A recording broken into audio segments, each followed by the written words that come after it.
Welcome, Kevin. What's going on? Family Matters. Oh, Kevin Petersen. yeah. How are you? I'm good. How are you, buddy? Oh, I'm sure I could find something to complain about, but no one wants to listen anyway. Plus, I don't want to complain and get an invoice for your family therapy, so I'll just keep it in like I always do. So. Yeah, well, the meter's running, so just be clear. Yeah. And I have yet to pay an invoice, as you know. So anyway, we do this to the best of our ability. Family Matters, sponsored by the one and only Jaywalker Lodge. Mr. Kevin Petersen heads up their family department over there. So I still call him the Family Whisperer. We do this to the best of our ability on Thursdays-ish, around this time-ish, and we answer your questions. So keep the questions coming. And ish. Yeah. We answer your questions, ish. Yeah.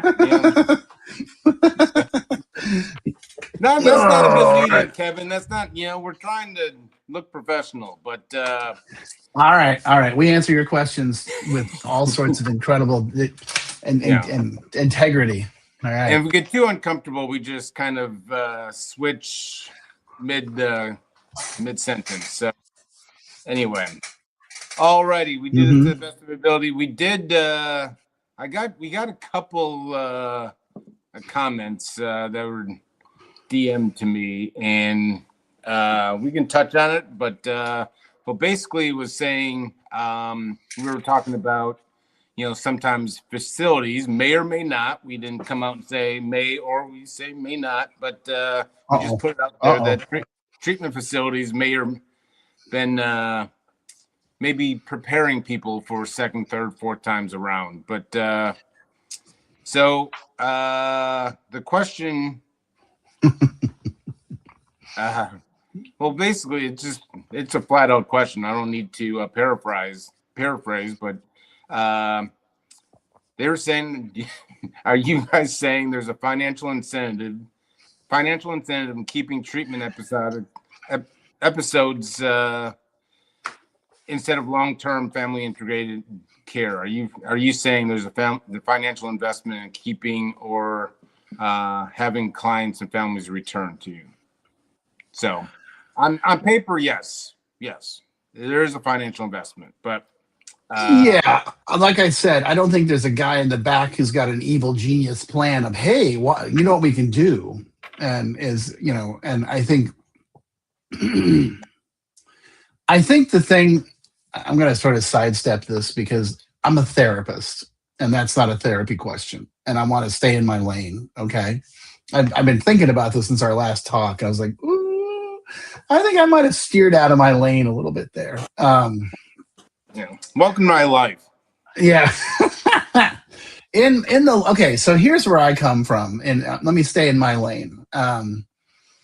If you're putting a loved one into a treatment program, if they don't have a fully robust family program, and by that I mean regular engagement with a family therapist, not an individual therapist, a regular family group and regular family weekends, or whatever we're calling it, then I would reconsider that treatment center. And I know that's only a certain number, but we invested in it, and we do it on purpose because it creates better results. We tell families, sure, everyone thinks we're a 90-day program. We're not. We're a 9-month or a 12-month program. But the reason why is, when you go through it that much time and put all that investment into it, the odds are you're not coming back. A lot of our clients have, their repeat customers, or they've done 30-day programs, or my other favorite is, well, we put them into an IOP program and that didn't work. I'm like, yeah, of course not, So again, I'm going to very neatly sidestep that answer about that question. And my answer is, well, if I were you, I would be looking for a program that has a robust family program and is longer than 30 days. Yeah. And I realize the pushback on that is going to be insurance, et cetera, et cetera. And I understand that. I understand that there's financial situation, and I completely get that. But there are programs that'll do 30 inpatient and then do PHP, IOP, they'll come at you with, this is not a 30-day program. So that's my answer. I like, so the things I've kind of said, and I've had some conversations with some people in and out of the industry, and I think what I'll say is this, through my lenses and my eyes, 30-day treatment. If someone's doing just 30-day treatment, there's not beneficial and not enough time to get into deep family work. And so I will say that, some facilities do hold back on digging deep within the family dynamics because they don't want that individual going back into the family with this bomb that just exploded 3 days ago. And then they're like, good luck to you, so there is I will say with 30-day treatment and what we call kind of short-term treatment, there's sometimes in a clinical or whatever perspective, you don't want to throw bombs into a family and then, discharge that guy 3 days later.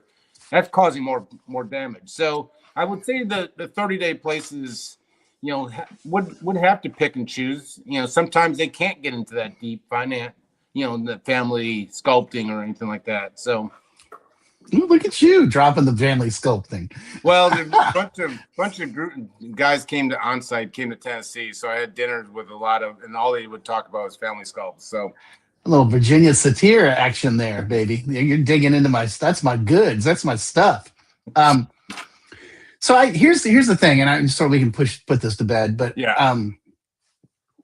I agree with what you're saying. It's the equivalent. So this is what happens, right? They have the 30-day program, and then they send the individual off with a treatment recommendation or a discharge plan of, well, you need to go to sober living, you need to go to PHP, IOP, and you need to go to AA, fully knowing they're not going to do any of it, And it's the same thing as bringing the family in and saying, okay, we did a family session at the last week, and here's what you need to do. Here's our recommendation. You got to get a family therapist. Everybody's got to go to therapy. Everyone's got to go to Al-Anon, fully knowing they're not going to do it.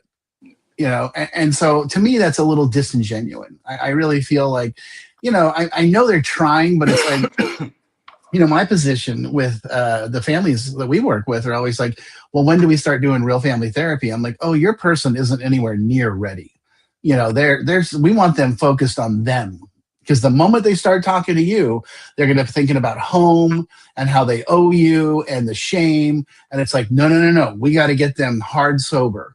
And then we can start talking about the big picture stuff. So that's enough. Yeah. Well, I mean, you touched on it, and I think let's just go into it because I know Sure. through the couple of weeks and so forth, talking particularly around short-term versus long-term. And, we both kind of expressed the benefits of long-term and you touched on the financial responsibility and so forth like that. So, there's some questions. So we had one question, I'll just get into it. And they're saying, like, I see what you're saying because behind the premise of long-term recovery, it's the length of stay, but it's also allowing the family to change, the community integration of some sorts, and just separation from whatever it is that it's causing. So they're saying, is it the long-term recovery, basically, is it staying within a program that whole time, or is there something that can be done outside of a treatment kind of program? Well, sure. I mean, you can recreate your own extended care program for yourself and your family members and the individual that's struggling with addiction.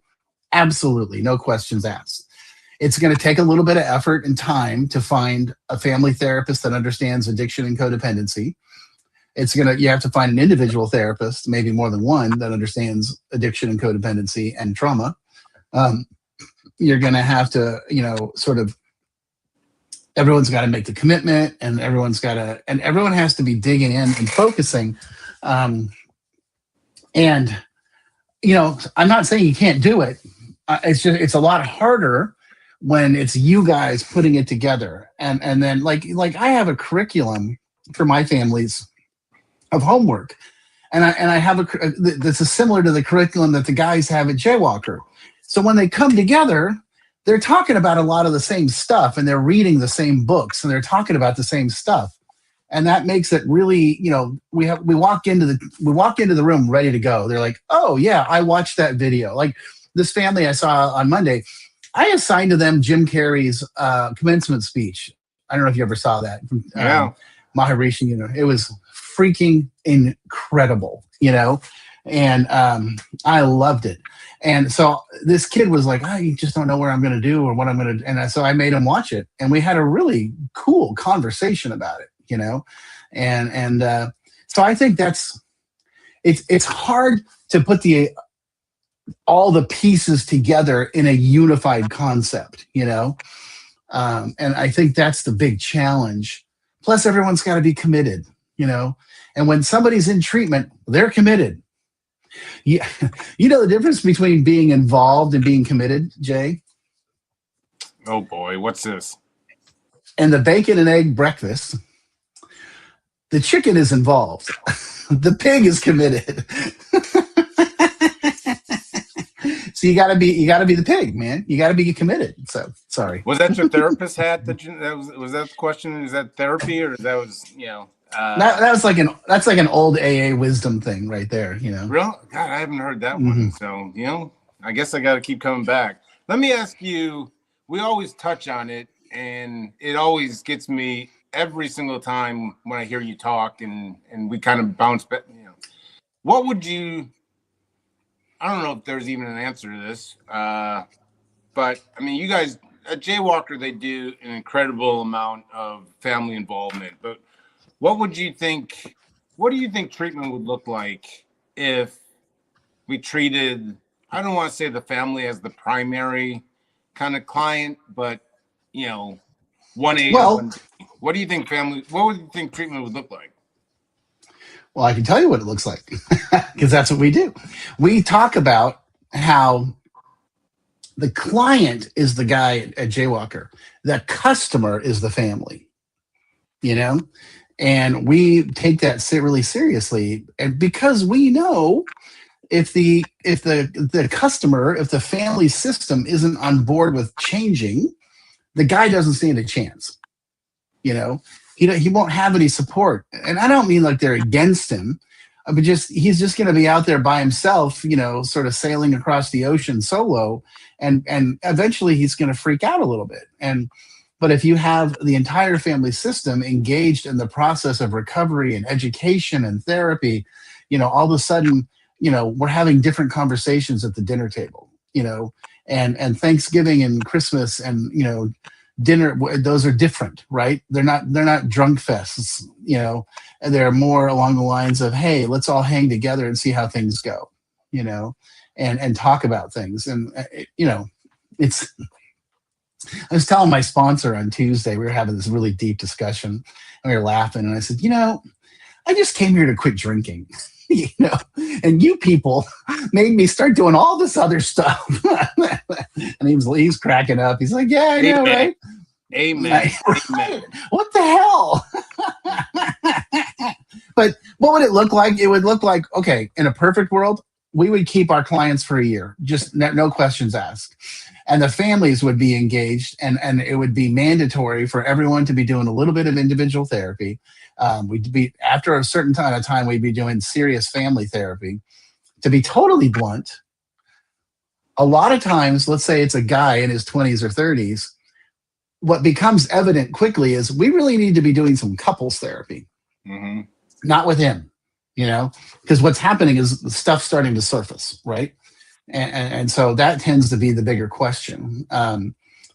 There's, like you were just at Onsite, there's these week or 2 week long trauma camps and survivors at the Meadows and all the other places that do amazing stuff like that. If it was up to me, that would be a mandatory thing for all family members, And when they start with, I don't have any trauma, I'm like, well, you've been living with this guy for 30 years.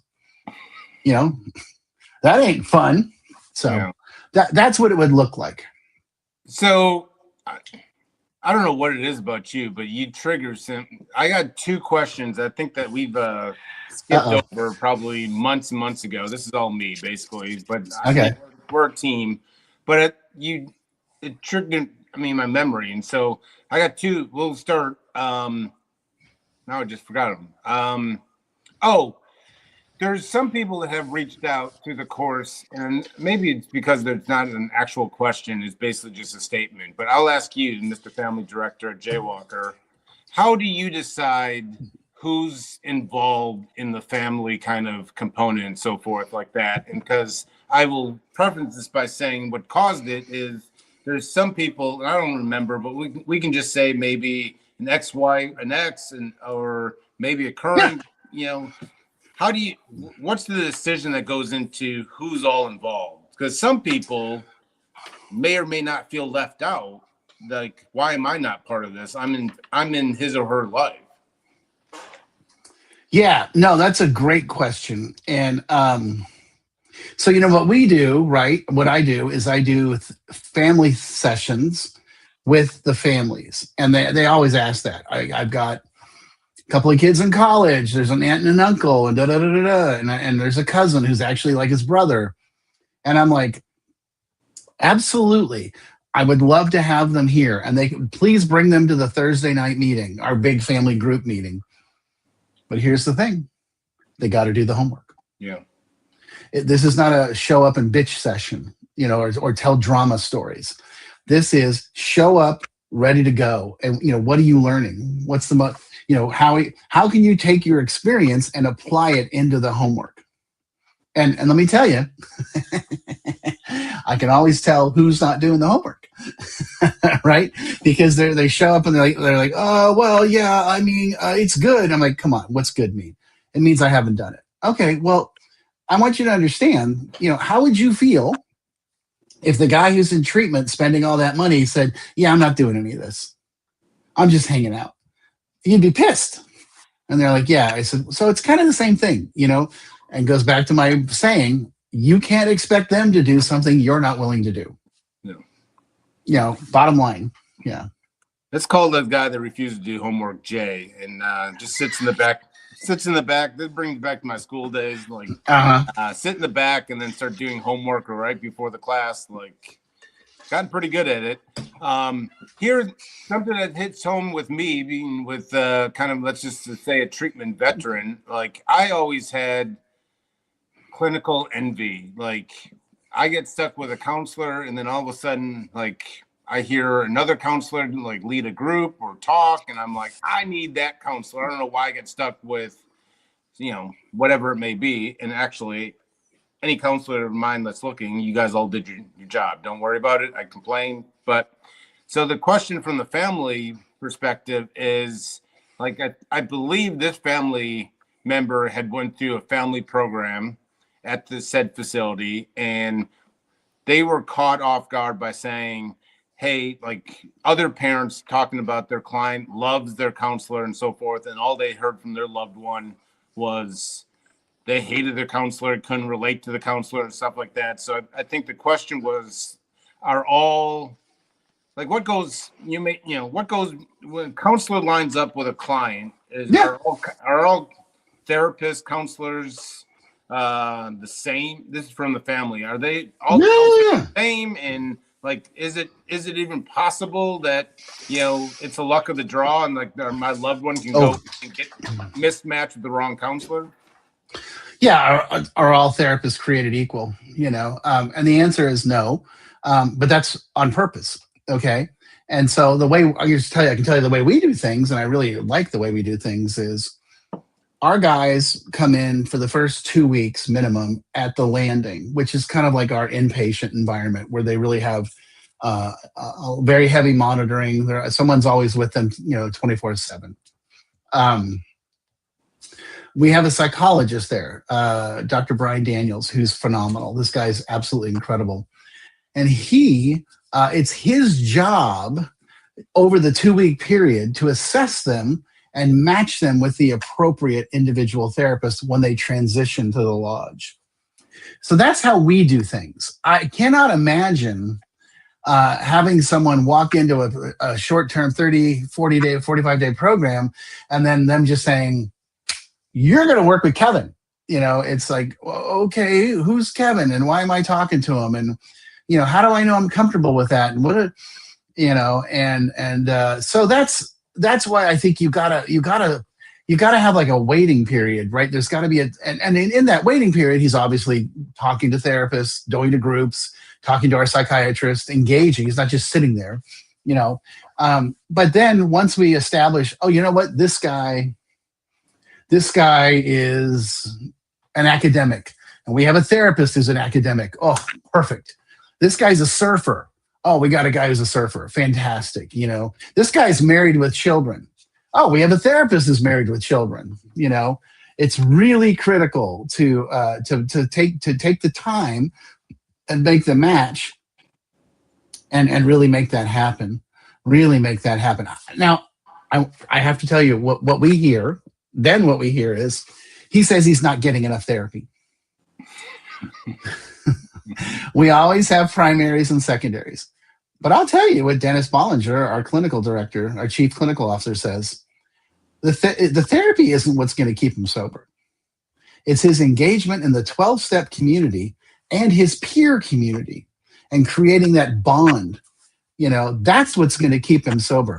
5 years from now, he's not going to remember who his therapist was. He is going to remember the guys he went through treatment with and the meetings he went to and the sponsor he had. And that's the key. And it's the truth. And, do they get therapy? Yeah, they get plenty of therapy, but this tends to be one of those, summer camp problems where, like, he says the food's bad. He's not getting enough therapy. He says you guys have been, they don't do anything. I'm like, okay, let's just take a deep breath and realize he doesn't want to be here. So he's just throwing cards out to see which one you'll pick up, So yeah, God, I got long answers today. Well, let's hit you with one more. Oh, God, please. We got to get this. It's been a couple of weeks. So a long email, but let's just say, here's a mom and dad that feel that they're being blamed for the relapse of their son, who has struggled a lot and been through, sounds like, several treatment episodes and so forth like that. She in turn has asked, like, what's expected of us as a family member? Like, we are not intentionally or unintentionally trying to sabotage relapse or anything like that. She has a long paragraph of saying, like, we are always willing to do whatever. We jump on calls. Do I call them? Do I wait for their call? Like, she lists a bunch of things, but she's like, what is our responsibility so that we're not being blamed for relapse? Which is a great question. It is. And I'm going to do the therapist thing. I'm not going to answer that question first. I'm going to go to the real question. To me, there's the issue behind it, right? And I want to be clear to this family and every other family that's listening, which is probably like two. You are not responsible for his relapse.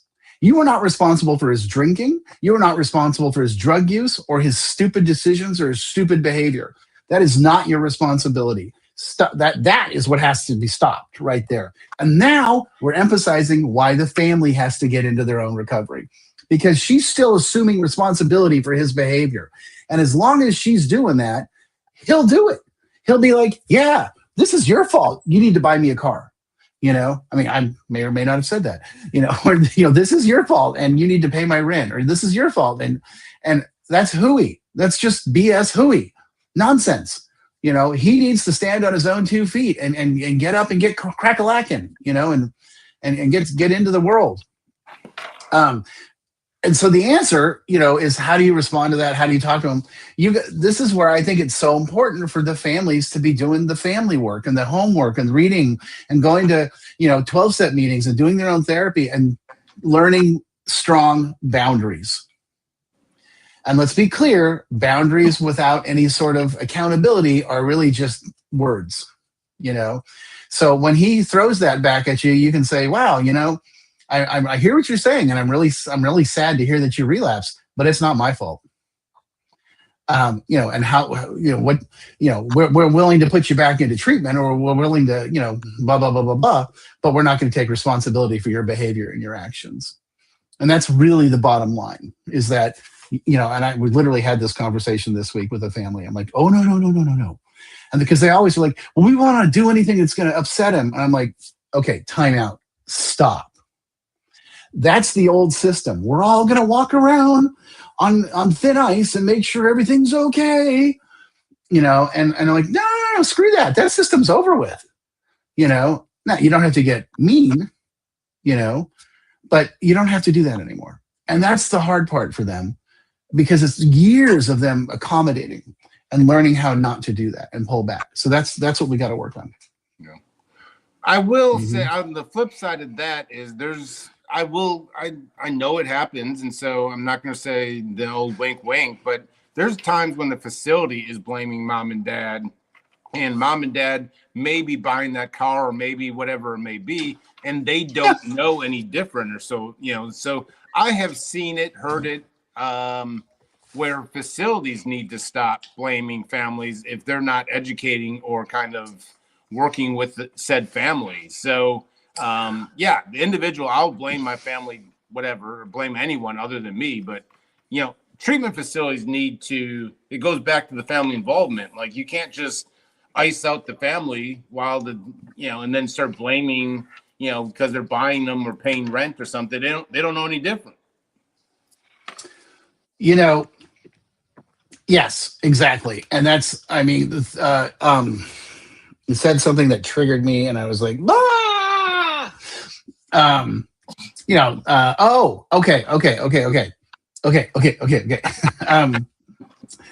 Name that movie, Lethal Weapon 2, but whatever.